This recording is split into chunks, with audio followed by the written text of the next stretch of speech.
Madame, Monsieur, bonsoir. Nous parlons FinTech dans Question d'Actu ce soir et pour cause. Forbes vient de publier l'édition 2034 de son classement des 30 meilleures compagnies, donc de FinTech, dans la région MENA. Et le Maroc semble bien accuser un peu de retard quand même, selon ce classement. Une seule entreprise marocaine, HPS, figure dans ce classement. Elle occupe la 17e place du podium. Dans ce même classement, on retrouve 8 fintech égyptiennes et 6 d'Arabie saoudite. Ce ranking est basé sur plusieurs critères et je vais tous les citer. Et je vous dirai pourquoi plus tard. Il y a d'abord les montants exécutés via les canaux numériques, le nombre de téléchargements d'applications ou encore d'utilisateurs actifs, le nombre de pays dans lesquels l'entreprise est présente et opère, la croissance au cours de l'année écoulée, c'est un peu normal, les exemples d'innovation dans les paiements numériques et l'impact sur les consommateurs et les entreprises, sans oublier, last but not least, le financement par le capital risque et la valorisation. Alors, en somme, sur lequel ou sur lesquels de ces critères les entreprises marocaines de la FinTech doivent travailler davantage, ou peut-être le secteur privé mettre un peu plus son grain de sel pour aider à faire émerger cet écosystème de la FinTech marocaine à l'international. Pour répondre à ces questions et pour vraiment plonger dans ce monde de la FinTech, j'ai avec moi, et pour représenter cette entreprise HPS qui est spécialisée justement dans les solutions technologique de la finance, j'ai avec moi le directeur Business Innovation de HPS, Gilles Réan. Bonsoir. Bonsoir Madame Issane, merci pour votre invitation. Merci à vous de l'avoir accepté et de répondre à nos questions. J'ai également avec moi sur le plateau l'expert IT et télécom qu'on ne présente plus, et c'est toujours un plaisir pour moi de l'accueillir sur ce plateau, Khalid Ziani. Bonsoir. Bonsoir, c'est un plaisir partagé. Marhaba.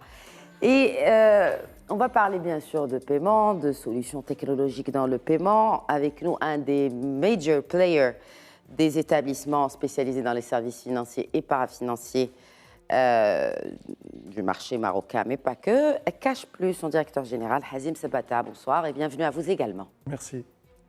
Alors messieurs, un premier tour de table, vraiment, peut-être pour expliquer la maturité de la FinTech au Maroc, quels sont les services qui sont proposés déjà.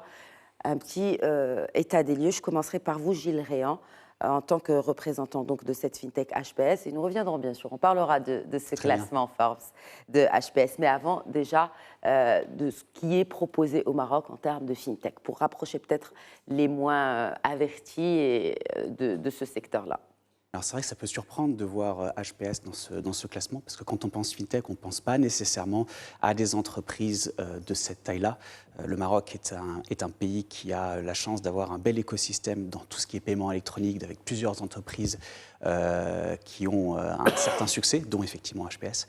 Et je pense que ce serait peut-être intéressant de commencer par redéfinir ce que c'est qu'une FinTech. À l'origine, on déterminait ces entreprises comme étant des entreprises qui utilisaient les nouvelles technologies, que ce soit le blockchain, le data mining, l'intelligence artificielle et j'en passe, pour pouvoir améliorer les services financiers. Ça, c'était il y a à peu près une dizaine d'années. Et aujourd'hui, on a un peu plutôt tendance, étant donné que toutes les entreprises qui travaillent désormais dans le domaine financier utilisent toutes nécessairement les nouvelles technologies, à utiliser peut-être plutôt une distinction des entreprises qui fournissent des services financiers mais qui n'ont pas le statut de banque. Et c'est vrai qu'on peut avoir des fintechs de taille plutôt petite à moyenne, et effectivement, comme celles qui ont été présentées par le classement de Forbes, des fintechs qui sont déjà établies depuis probablement plus d'une vingtaine d'années, en tout cas des fintechs qui ont un succès certain. Mais est-ce que ce qu'on appelle en tout cas fintech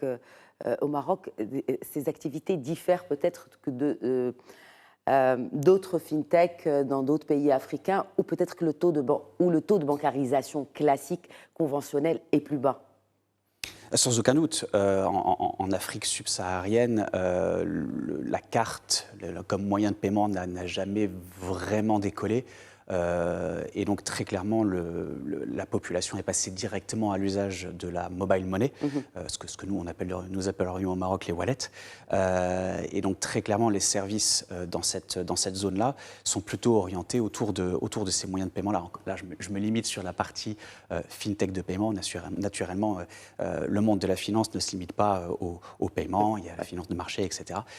Donc effectivement, les besoins en fonction des marchés sont complètement différents. Comment ça se passe pour avoir un agrément de la Banque centrale, pour pouvoir opérer? Il faut d'abord le demander à la Banque centrale. Et pour le demander, on justifie par un ensemble de business case, par des business plans, par un business model, et par sa capacité à pouvoir porter ce modèle-là et ce business case. Il faut être capable de démontrer à la Banque centrale que nous répondons à un besoin, que nous sommes capables d'y répondre.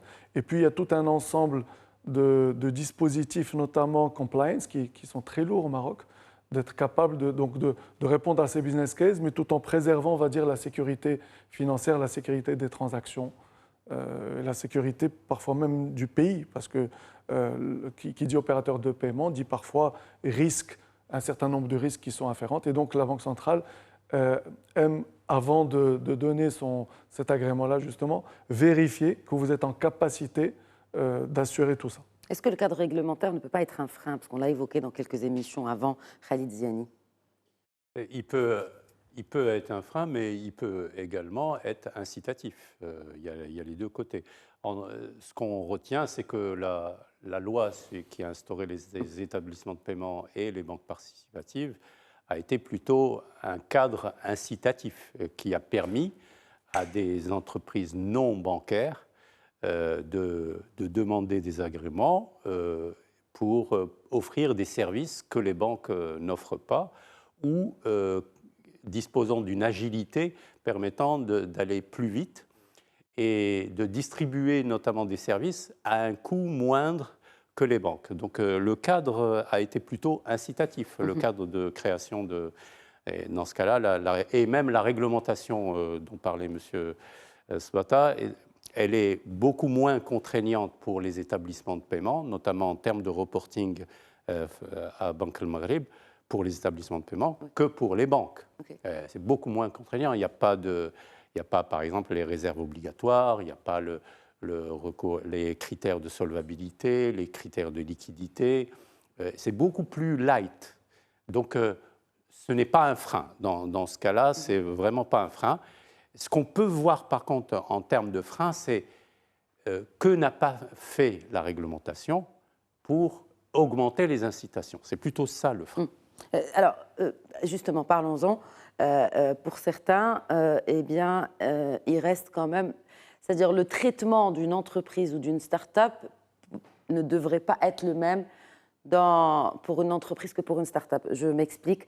En gros, les choses doivent être un peu plus fluides et un peu plus jeunes, pour le coup, pour les start-up. Vous en pensez quoi, messieurs?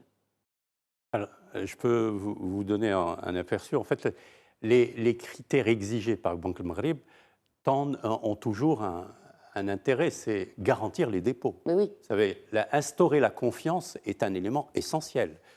N'importe quel établissement de paiement qui ne garantirait pas les dépôts ou qui se ferait hacker, par exemple, dans son système, produirait un effet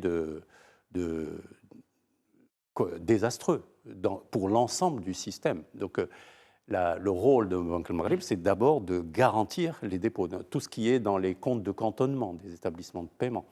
Donc tout cela, c'est intangible. Il faut instaurer la confiance.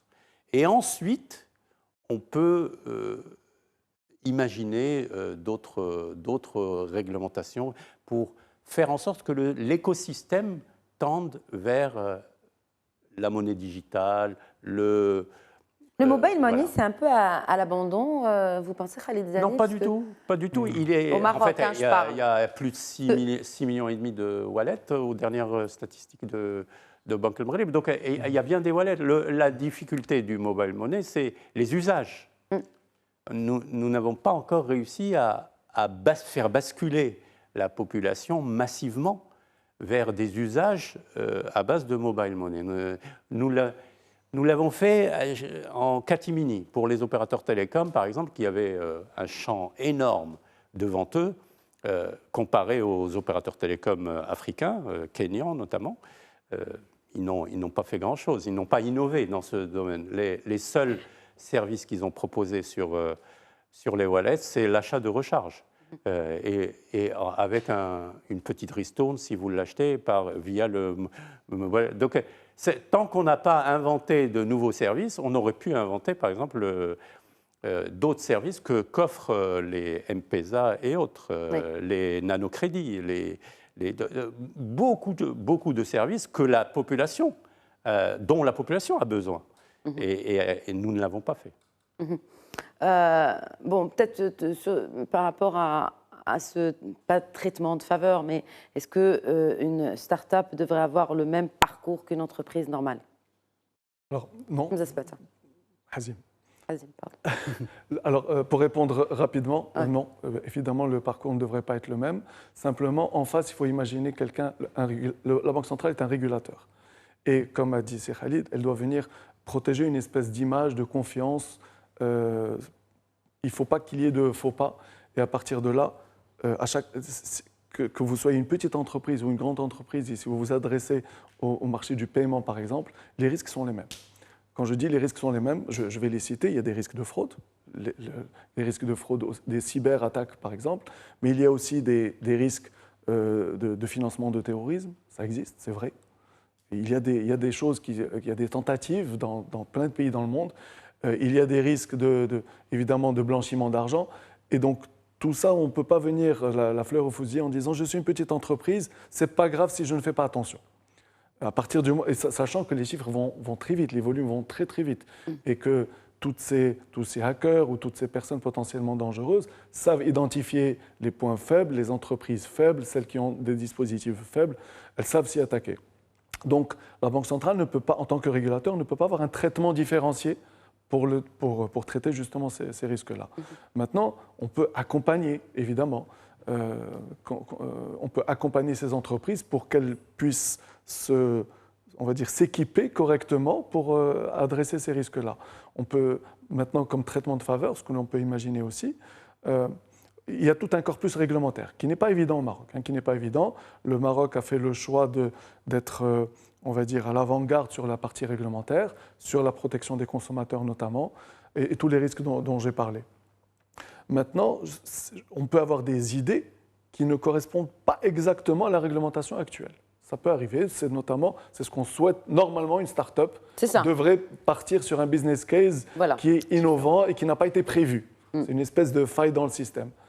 Là où le régulateur gagnerait peut-être en souplesse, c'est à identifier à mettre en place ce qu'on appelle dans le jargon des sandbox, des bacs à sable, c'est-à-dire qu'on va encadrer cette expérience qui n'est pas très conforme réglementairement, mais on va pouvoir au moins expérimenter, aider donc cette start-up à faire ce qu'on appelle un POC, à faire le proof of concept de son idée, et à partir de là, d'adapter peut-être la réglementation. Maintenant, face au risque, on va avoir les mêmes traitements. Gilles Rayan, peut-être un retour sur expérience par rapport au développement de solutions chez HPS, parce que vous êtes présent dans d'autres pays aussi, hors du Maroc. Peut-être un retour sur expérience et une sorte de benchmark aussi par rapport à faciliter ou moins faciliter à développer de l'innovation dans la finance chez nous ou ailleurs. Alors, l'une des choses sur lesquelles je souhaiterais insister, c'est qu'on est au XXIe siècle et aujourd'hui, toute fintech qui se lance ne peut pas se lancer toute seule. On n'est plus effectivement, une vision toujours très romantisée de l'entrepreneuriat.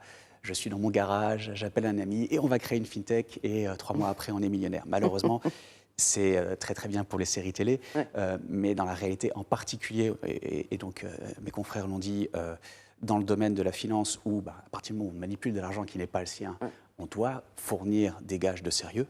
Il est plus compliqué d'avoir une bonne idée et de pouvoir immédiatement la mettre en œuvre et lancer le service sur le marché. Il faut avoir un réseau, il faut trouver des partenaires, il faut trouver la solution à la problématique réglementaire, très clairement, soit en s'appuyant sur une autre entité qui, elle, possède déjà cet agrément, soit en trouvant potentiellement des failles, qui sait. Et effectivement, c'est un parcours du combattant, mais c'est somme toute le travail de l'entrepreneur. De plus en plus, on va dire aujourd'hui, contrairement peut-être il y a 10-15 ans, de plus en plus d'institutions financières, quelles qu'elles soient, que ce soit des fintechs, des établissements de paiement, voire des banques, s'appuient sur des partenaires tiers pour leur déléguer les opérations qui sont non différenciantes pour elles. Je vais utiliser une métaphore un peu brute. Peut-être expliquer un peu. La métaphore de la ghost kitchen. Je pense que tout le monde connaît les systèmes de livraison de nourriture. On a beaucoup de restaurants qui vont s'appuyer sur des ghost kitchens qui sont en arrière, qui sont communes à ces restaurants. En fait, des ghost kitchens, ce sont des cuisines, mais sans restaurant, mais qui livrent aussi. Juste pour expliquer. Qui peuvent livrer aussi ou qui vont livrer sous d'autres marques. Voilà. Et pour ces institutions financières, on le sait, le marché de la finance, du paiement, le marché bancaire sont des marchés qui deviennent, on va dire, complexes par le fait que les gens demandent à ce que les coûts soient réduits. Parce que l'offre est devenue vraiment extrêmement large. Et donc, toutes ces institutions financières vont chercher à se concentrer sur leurs critères de différenciation.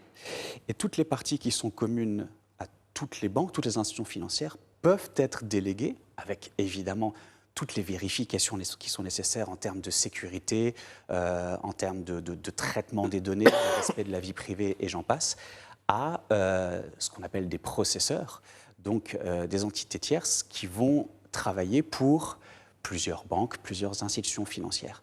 Ça leur permet de ne plus avoir à investir nécessairement en termes de matériel, d'achat de serveurs. Ça leur permet de ne pas avoir à former des équipes sur l'usage d'un logiciel en particulier. Et ça leur permet également de réduire leur time to market, c'est-à-dire la durée nécessaire entre le moment où ils vont avoir l'idée et le moment où ils vont pouvoir la mettre en production. Et l'un des métiers de HPS, c'est effectivement donc d'être processeur dans un certain nombre de pays dans le monde. On a des clients dans plus de 90 pays. Et de fournir pour principalement ces banques, mais pas que, ces institutions financières de manière générale, ces services en arrière-plan, afin qu'elles puissent se concentrer sur leur offre commerciale et sur leurs relations clients. C'est plus du service, in fine. Hein. C'est du service, absolument. On n'est plus ni dans la finance, ni dans la tech, mais plutôt dans le service. Sur cet aspect particulier, c'est du service, mais évidemment, HPS se doit de répondre aux mêmes contraintes que les contraintes qu'ont les banques en termes, comme je le disais, de sécurité et de traitement des données. Alors, c'est intéressant parce que là, on parle de ce classement Forbes de Top 30 FinTech Companies. Donc, 17e place pour HPS dans ce... Et c'est la seule entreprise marocaine? À cette taille-là, oui. Mais c'est parce que le classement, à mon sens, ne récompense que vraiment les très très grosses entreprises fintech. Jusqu'à présent, durant notre conversation qu'on a eue, on parlait plutôt des fintech de taille petite et moyenne. Et c'est vrai qu'HPS, à l'international, en tant que multinationale de monétique au Maroc, est sans doute parmi les plus importantes, si ce n'est la plus importante, hormis naturellement les banques. C'est le nombre de pays, parce que c'est l'un des critères, le nombre de pays dans lequel l'entreprise opère. Vous avez parlé de 90 pays, donc là, vous cochez haut la main ce critère. Mais il y a un très bel... Oui, j'entends. Je pense qu'il y a quand même un très bel écosystème de fintech, peut-être de taille un peu moins importante que HPS, qui existe au Maroc, mais qui est effectivement, pour un petit classement comme le classement, enfin petit classement en termes de nombre d'utilisateurs pour sélectionner 30 personnes dans la grande région Afrique du Nord et Moyen-Orient, qui sont, à mon avis, passés sous le radar. Comment ça se fait? Enfin, bon. Alors, pourquoi du coup on se retrouve avec quand même 6 fintech d'Arabie Saoudite et 8 d'Égypte, messieurs? Moi, je me pose la question. Un des premiers critères du classement Forbes, c'est les montants exécutés via les canaux numériques. Via les canaux digitaux. Oui. Donc, si on prend les montants et pas le nombre de transactions, quand vous comparez les montants qui passent en Égypte ou en Arabie Saoudite, ils nous dépassent de loin, de très loin. Par contre, si vous prenez le nombre de transactions, je pense que là, le classement aurait été différent. On aurait eu d'autres acteurs marocains. Et en fait, le classement dépend des critères du classement. Et le HPS, par exemple, a le switch interbancaire marocain. Donc, toutes les transactions domestiques passent via le switch. Donc, automatiquement, HPS bénéficie de cette position de switch national. Okay. Le switch et le switch M-Wallet. Donc, les autres n'ont pas de switch. Donc, ils n'ont que les parties qu'ils gèrent, les montants des transactions, qu'ils gèrent en tant qu'acquéreur ou en tant qu'émetteur. C'est tout. Donc, forcément, et le marché marocain est petit. Comparé au marché égyptien ou au marché saoudien, ça n'a rien à voir. Oui, en nombre déjà de consommateurs. En montant, voilà. Voilà, et nombre de consommateurs. Ouais. L'Égypte, c'est 100 millions d'habitants. Oui. Hazim Sebata, je pense que la population du Caire est autant que le Maroc. Est presque celle de tout le Maroc. Quoi. Hazim Sebata, justement, peut-être un commentaire sur ces critères-là et sur aussi le financement, parce qu'on a parlé de ces fintechs, on a parlé de ces entreprises, mais on n'a pas parlé de leur financement. Et l'un des critères, justement, c'est le financement pour la capital risque et la valorisation. Et l'un des talons d'Achille du secteur des startups au Maroc, c'est cette question de financement. On est vraiment dans le bas du tableau africain. Que cherche un investisseur? Il cherche d'abord une taille de marché, c'est Khalid en a parlé, et le Maroc est un petit marché. Comparé à des marchés comme effectivement l'Arabie Saoudite, le Kenya, le Nigeria ou l'Égypte. Donc taille du marché premièrement. Deuxièmement, un investisseur va chercher... Mais la taille du marché, est-ce qu'on pense que local ou on pense... Justement, si jamais on ne pensait que local, le Maroc est un petit marché et des entreprises comme HPS ont eu on va dire le génie d'aller ailleurs, d'aller chercher ailleurs et donc d'aller taper en fait dans tous ces marchés, les 90 pays. C'est une très belle multinationale qui a réussi donc à engranger un certain nombre de volumes. C'est par son internationalisation qu'elle a réussi. Si elle était restée marocaine, forcément, ça aurait été différent. Ensuite, un investisseur va chercher une forme de qualité de la start-up, la qualité, la maturité de la start-up. Et là, dans un pays comme le Maroc, c'est encore compliqué. On est au tout début de ces choses-là. On est au tout début de la réglementation. La Banque centrale a mis en place une espèce de guichet unique pour pouvoir accueillir les startups. Il y a des initiatives.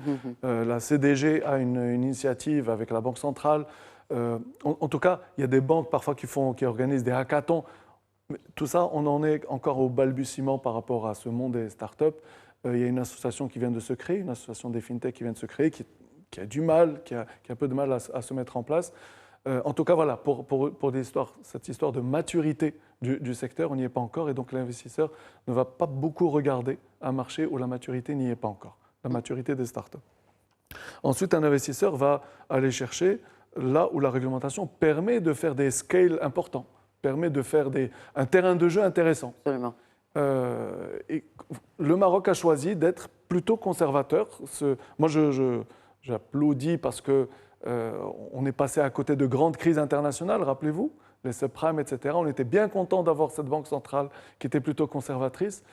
Bon, à côté de ça, quand on est conservateur comme ça, quand on est plutôt, on va dire, protecteur, à côté de ça, on va passer forcément à côté d'autres opportunités qui vont intéresser ce type d'investisseurs. C'est pas une question de mindset, finalement, j'ai envie de vous dire, Hazim Sebata. C'est une question de goût du risque.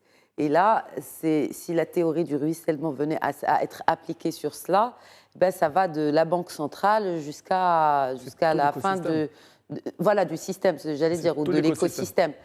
C'est ça. Donc, du coup, est-ce qu'on a envie de prendre des risques? Et du coup, ça va engranger plus d'investissements et donc ça crée une certaine dynamique, ou rester vraiment prudent. Et la prudence narrow, Elle restreint, ouais. exact. Elle restreint le marché et les opportunités. C'est tout le jeu de l'arbitrage. développement. C'est tout le jeu de l'arbitrage et finalement c'est la personnalité du Maroc qui est ici cristallisée dans la personnalité peut-être du gouverneur de la Banque centrale qui a cette appétence au risque effectivement et c'est quelque part, c'est un arbitrage hein, parce qu'on n'est pas complètement conservateur mais on n'est pas complètement libéré, on est quelque part entre les deux. C'est le propre du Maroc et on peut décrire cette... Une de vos activités, c'est l'inclusion financière. Oui. Est-ce que sur ce pan-là des activités financières, si on était un peu plus flexible, ça permettrait d'encourager de prendre des risques, d'encourager l'investisseur, le petit investisseur, je parle bien sûr, de prendre le risque et peut-être de mener à bien son projet, bien sûr qu'il soit réaliste et réalisable. Hein, pas dans les... Oui, moi je disais tout à l'heure que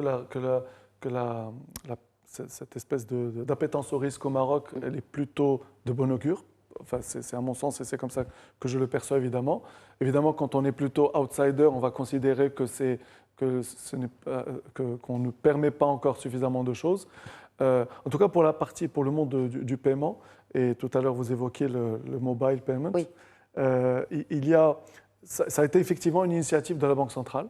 Dans d'autres pays, ça a été des initiatives de start-up ou d'opérateurs télécoms qui ont poussé, et puis la Banque centrale est venue réguler a posteriori. Au Maroc, c'était plutôt, l'initiateur était la Banque centrale. Et elle a poussé les acteurs à venir investir dans ce secteur, ce qui n'est pas exactement ce qui s'est passé ailleurs. Et donc, de ce fait, elle a mis en place un cadre réglementaire. Dans le cadre, il y a forcément restrictions. Elle a mis en place un cadre réglementaire et les acteurs ont pu se mettre à l'intérieur de ce cadre pour pouvoir fonctionner. Alors, sur le mobile payment particulièrement, le cadre réglementaire a été plutôt restrictif au début et s'est ouvert progressivement par une prise de conscience justement du régulateur en disant bon, il faudrait qu'on permette plus de choses et je collabore beaucoup avec la Banque centrale c'est-à-dire dans le cadre de notre corporation, des établissements de paiement, et je peux témoigner que la Banque centrale a vraiment cette posture d'écoute et d'ouvrir des portes et même de déroger à certaines certitudes. C'est-à-dire que de manière régulière, plusieurs fois par an, elle va émettre des circulaires différentes, elle va émettre des directives différentes, elle va amener des dérogations, des souplesses pour faire en sorte que le mobile payment fonctionne. C'est vrai qu'en comparaison avec d'autres pays, on va considérer que le mobile payment n'est pas encore au rendez-vous au Maroc. Pourtant... Ni la fintech, hein. Oui. Enfin, je veux dire, si on prend... Ça va presque ensemble. Si on compare, par exemple, par rapport à l'Afrique, la moitié des 5000 et quelques fintech, start-up en Afrique sont dans la fintech. Ça. On est très loin du compte au Maroc. Oui, effectivement. Enfin, dans ce ratio fintech start-up de manière générale. Oui. Alors, je dois quand même... je vais brosser un petit topo rapide. Nous avons aujourd'hui quasiment 8 millions de wallets au Maroc. Ce qui est énorme par rapport à la population marocaine. Quoi ? Alors justement, aujourd'hui, ils ne servent pas à grand-chose. C'est exactement ça le sujet. C'est souvent le sujet. Alors à quoi ils servent ? On a des effets d'annonce, on a des chiffres, 8 millions de wallets, c'est extraordinaire. Alors, après, il y a quoi dans ces wallets ? Alors, c'est l'usage, et l'usage, on tente depuis quelques années de craquer cet usage. Donc, on a commencé par ouvrir plein de comptes, tout simplement. C'est des comptes qui ressemblent un peu à des comptes bancaires, mais sauf qu'elles sont portées par des établissements de paiement. Et elles ont certaines restrictions, effectivement. Elles ne vont pas pouvoir passer en dessous de 0, donc pas pouvoir donner de crédit dans ces comptes. Et elles ne vont pas pouvoir dépasser 20 000 dirhams. C'est le solde, c'est la balance maximum. Donc ça, c'est ce que la réglementation permet. Maintenant, les gens ont ouvert des comptes, qu'est-ce qu'on en fait ? Alors, les établissements de paiement, et il y a des banques aussi qui ont ouvert des M-Wallets, ont mis en place de la recherche télécom, vous en parliez. Elles ont mis en place un certain nombre, la possibilité de payer des factures, la possibilité de payer des vouchers, etc. Vous téléchargez nos applications, la nôtre, entre autres évidemment, vous allez voir qu'il y a 100, 150 usages que vous pouvez faire avec votre compte. C'est pas mal, hein ? C'est pas mal. Et pourtant, on n'y est pas encore. Pourquoi ? Parce que le premier usage du Marocain, qu'est-ce qu'il fait de son argent, le Marocain ? La première chose qu'il fait, c'est qu'il achète son alimentation. C'est les courses. Voilà. Ce sont les courses. C'est aux courses. Ce sont les courses. Ouais. Et plus de 8 fois sur 10, c'est chez C'est l'épicerie, c'est les commerçants Mais du coin. c'était dans le pipe. On avait entendu le ministère du Commerce parler de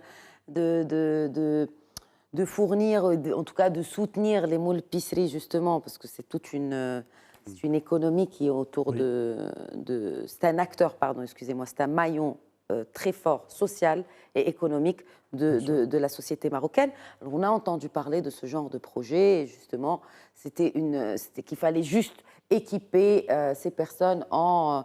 D'ailleurs, il y avait même un projet de Kounesh électronique, de e-Kounesh. Il y a deux fintechs dans ce domaine qui se avancent développent bien. C'est Wafr et Shari.ma, qui ont réussi à lever des fonds d'ailleurs, et qui visent cette population d'épiciers en leur installant des services digitaux.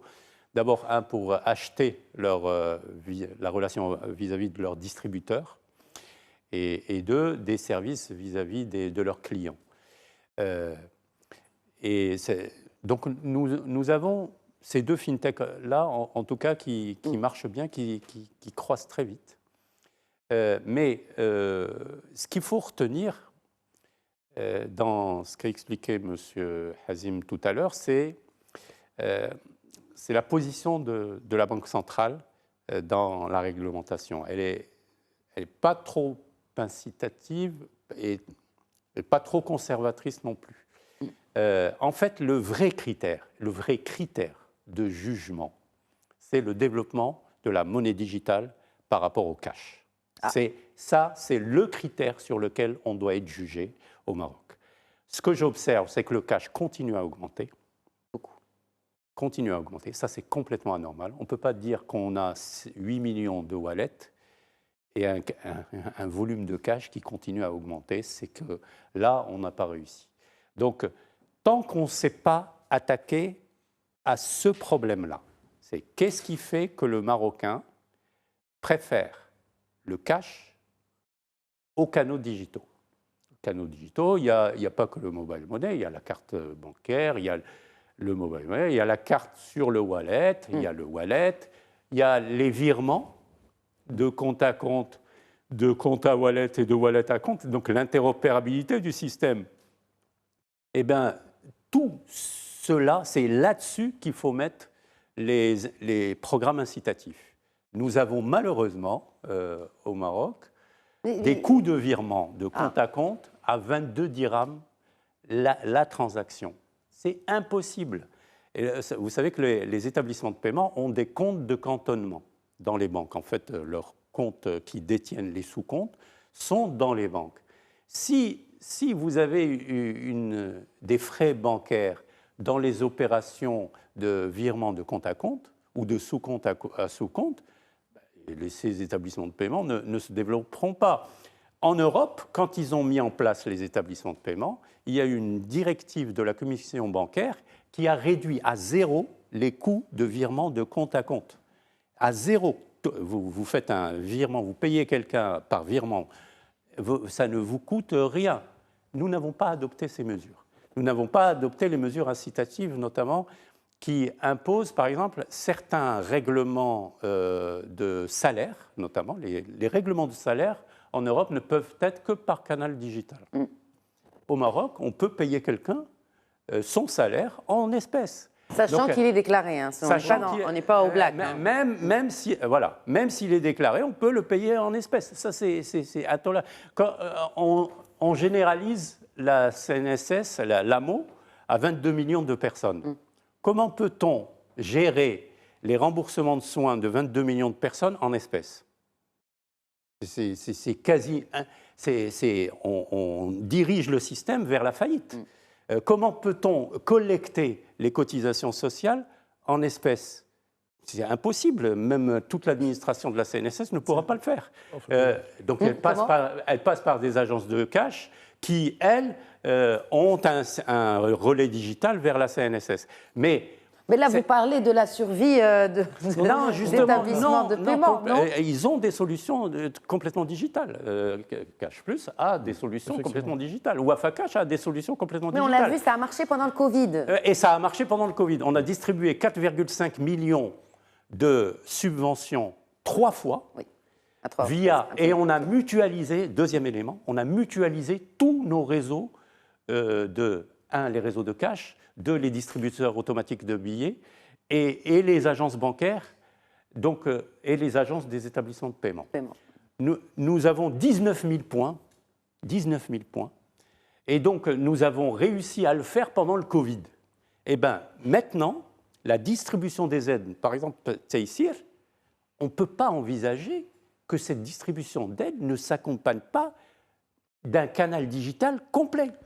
On ne peut pas l'admettre. Or, c'est le cas. Ça veut dire que le Taysir est distribué parfois en cash. Et ça veut dire qu'il y a un moment donné où il faut arbitrer et dire nous dirigeons vers une économie basée sur des canaux digitaux de la monnaie.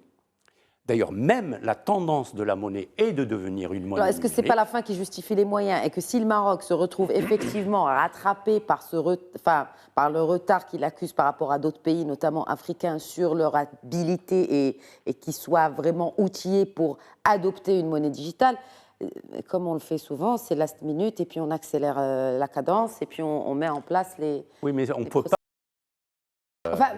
ce sont des choses qui se programment. C'est un scénario... Ce qu'il faut, c'est un plan. D'abord, annoncer qu'on migre vers la monnaie numérique de Banque centrale. Il y a le plan stratégique 2019-2023 de Banque Le Maghreb. Oui, mais qui n'annonce pas encore l'adoption d'une monnaie numérique à une date donnée. Oui. Ce qui va être le cas en Europe en 2025. Oui. En Chine, c'est déjà le cas. Porté par Christine Lagarde. Au Nigeria, c'est déjà le cas, le INERA. Donc, tant qu'on ne dit pas que nous voulons favoriser les canaux digitaux et nous mettons les moyens et la réglementation pour cela, nous n'évoluerons pas. Et par exemple, le Taysir, c'est un cas très, très expressif. Vous avez 2,6 millions de bénéficiaires parmi les populations les plus défavorisées. Oui. 80% d'entre elles n'ont ni compte bancaire, ni wallet. 80%. Je vais nuancer. Donc, ces gens-là, on leur distribue avec des mises à disposition. C'est-à-dire qu'en fait, on envoie à une agence cash, ils déclinent leur identité et ils prennent le cash et le gouvernement paye l'agence cash par virement. Donc, si on équipait cette population cible, on leur dit, vous faites un wallet Taysir. Eh bien, votre argent, il est sur votre wallet Taysir. Après, pour le retirer, cet argent, vous associez une carte interopérable, Mastercard ou autre, sur laquelle il peut retirer n'importe où, dans une agence cash, dans un distributeur automatique de billets, dans un Cash Plus, là, cette carte. Donc, pourquoi on n'automatise pas et on n'équipe pas cette population-là et on ferait d'une pierre deux coups. On inclurait financièrement. Ça veut dire qu'on commencerait à les initier à l'usage de la carte, par exemple. Et cette population, une fois qu'elle commence à l'utiliser, elle va l'utiliser pour payer ses factures, d'électricité notamment. Donc, les usages vont se succéder. Au lieu de prendre le taxi, faire 50 km en moyenne pour aller à un point, les 19 000 points dont je vous ai... Si vous prenez les 35 000 douars que nous avons, la distance moyenne de déplacement vers le point de service, c'est 50 km. Oui. Ça ne peut pas continuer. Et souvent, le montant de l'aide est supérieur au prix du taxi. Enfin, à peine supérieur, peut-être. À peine supérieur au prix du taxi. Donc, je vais vous rassurer parce qu'en fait, le Maroc a un plan pour ça, justement. Alors, je vais m'appuyer sur l'exemple de Taysir et CNSS que vous avez évoqué. Alors, effectivement, ces populations-là ne sont pas bancarisées, n'ont pas de compte. Effectivement, ça, c'est la situation hantée. C'est ça qu'il faut considérer. Est-ce qu'on a vraiment des chiffres exacts du taux de bancarisation pour les comptes actifs des Marocains? Alors, on disait il y a juste 1 an ou 2 ans, on parlait de 32-33% de Marocains qui ont un compte bancaire ou plusieurs comptes bancaires. Ouais. Aujourd'hui, Est-ce qu'un Marocain qui a plusieurs comptes bancaires, est-ce que ça compte dans les 33%? C'est-à-dire le taux de pénétration, c'est-à-dire le nombre de Marocains, et non pas le nombre de comptes, le nombre de Marocains qui ont un ou plusieurs comptes était de l'ordre de 32, 33, 34%. Aujourd'hui, on parle plutôt de l'ordre de 50%. Ça, c'est le chiffre actuel. 54%. Ouais, c'est le chiffre actuel. Maintenant, juste pour revenir sur TCL, etc., le Maroc a un plan. Dans le sens où ces populations n'ont pas de compte, ok, mais il faut quand même leur servir. Il faut quand même leur donner leur dû, finalement, puisque ces subventions, ou bien rembourser les soins quand il s'agit de la CNSS, par exemple. Donc, ce que le Maroc fait, c'est que, tout simplement, le Maroc s'appuie sur des réseaux. C'est des réseaux cash, effectivement, mais elles ont une autre qualité, ces réseaux cash, c'est qu'il y a des personnes derrière ces guichets qui sont capables de parler et de convaincre l'usager, le citoyen. Donc concrètement, pour revenir à TCL, effectivement, il y a 2,5 millions d'enfants, ça fait à peu près 1,8 million de parents, ce qu'on appelle des tuteurs dans le jargon de ce programme-là. On va leur dire, si vous avez un compte, mettez le compte dans le système. Okay. Et si vous n'avez pas de compte, eh ben on va vous envoyer du cash.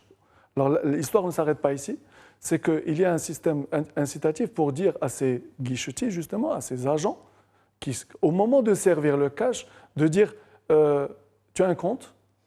Oui, donne-moi le numéro de compte, je vais l'inscrire pour toi.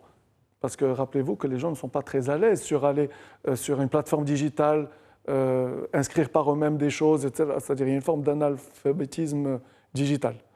Donc, on va peut-être faciliter la solution aussi digitale. Hein. C'est pour ça que ces personnes, ces agents-là physiques vont venir inscrire. Si vous avez un compte, on va le mettre. Si vous n'avez pas de compte, on va immédiatement vous offrir la possibilité, en tout cas vous proposer d'ouvrir un compte. Ça, c'est du ressort de qui, du coup? Ça, ce sont les établissements de paiement qui, voilà, au moment de servir l'aide TCL, sont incités à le faire.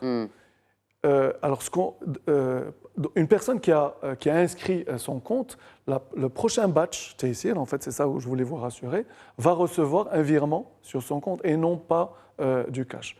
Et il y a eu une campagne, la campagne de janvier.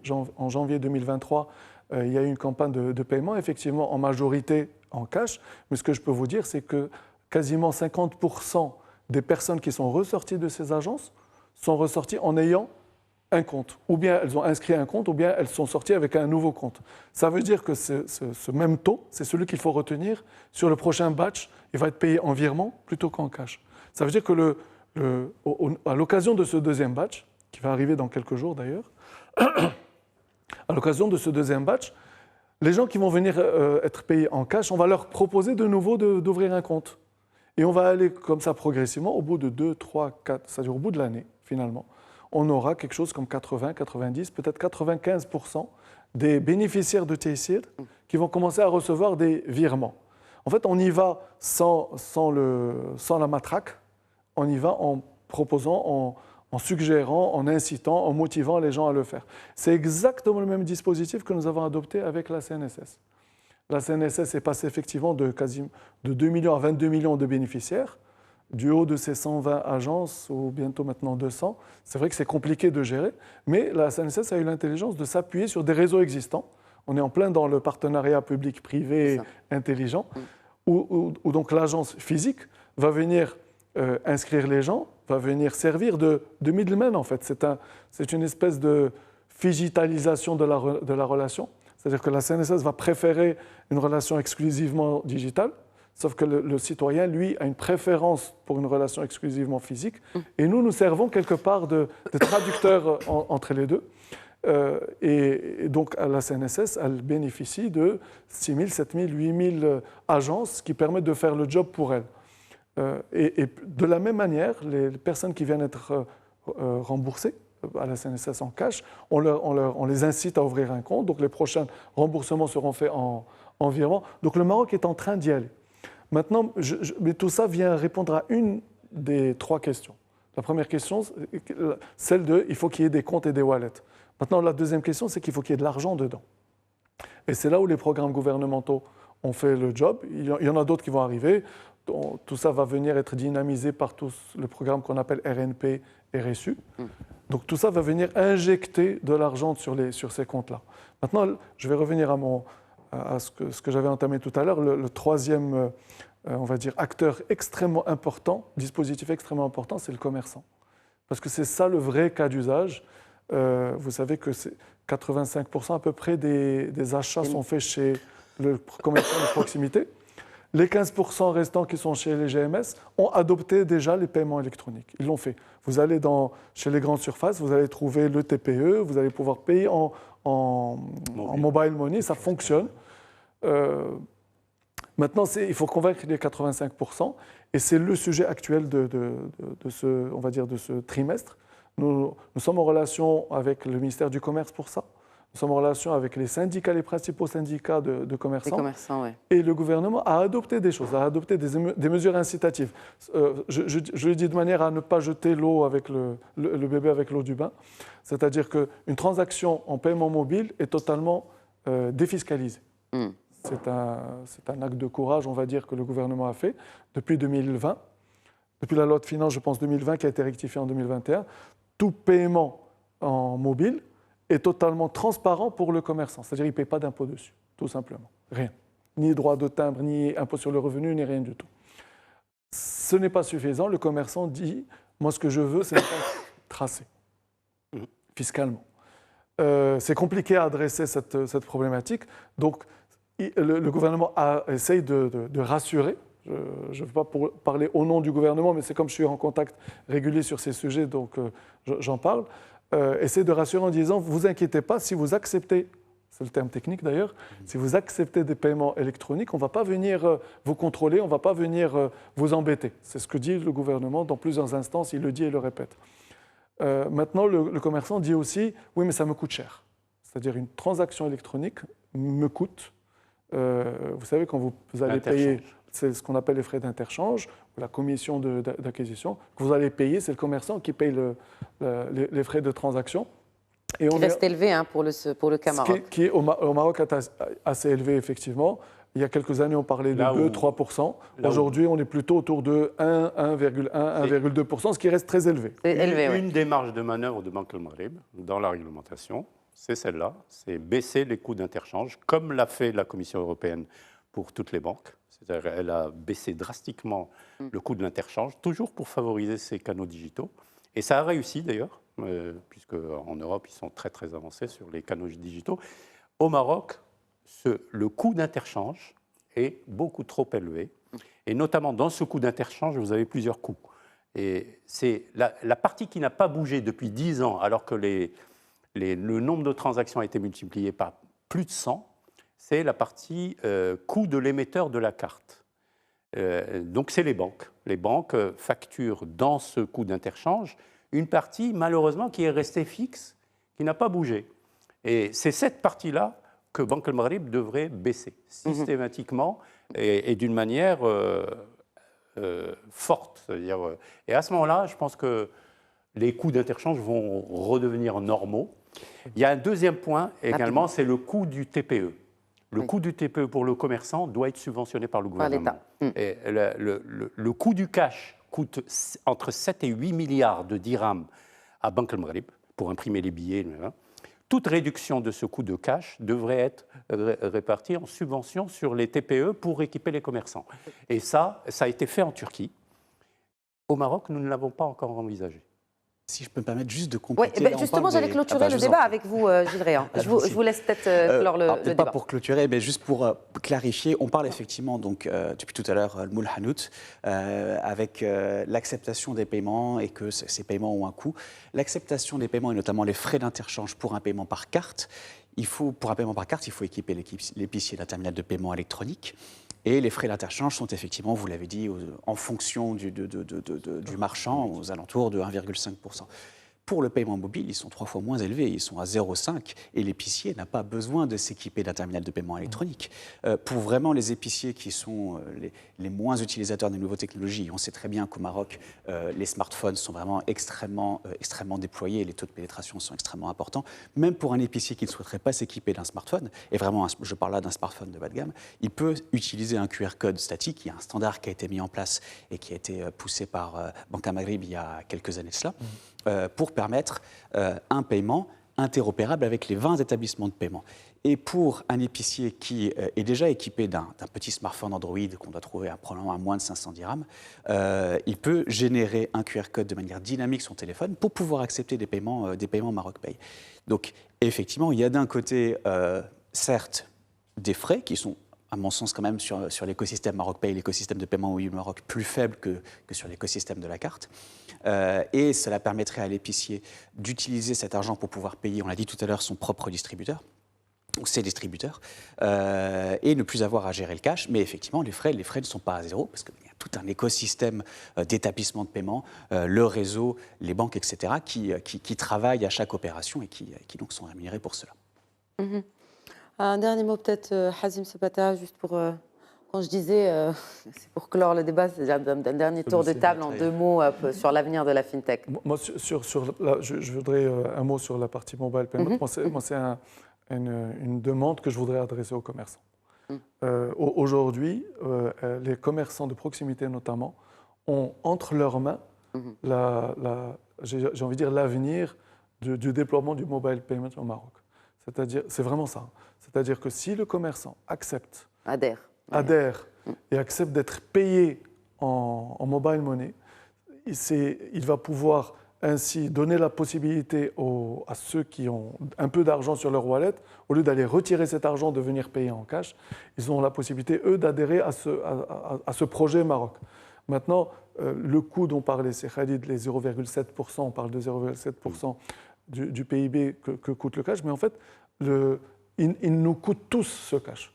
Il coûte aux banques, il coûte au distributeur de FMCG, celui qui va livrer, qui reçoit en cash, ça lui coûte de l'argent. Le commerçant de proximité, ça lui coûte de l'argent. Ce sont des coûts qui sont cachés, mais ça lui coûte de l'argent, ne serait-ce que pour sécuriser le risque opérationnel qui est relatif à ce cash, etc. Donc le commerçant, c'est une demande que je souhaiterais faire, qu'il adhère à ce projet. Alors, si ce projet fonctionne, c'est tout le mobile payment qui va évidemment fonctionner et qui ne va pas pour autant supprimer le cash. C'est-à-dire que j'en veux comme benchmark des pays industrialisés, des grands pays industrialisés, dont le cash continue à augmenter. C'est-à-dire que c'est tout simplement donner le choix aux citoyens. J'ai envie de payer en cash, je suis plus à l'aise sur cette transaction.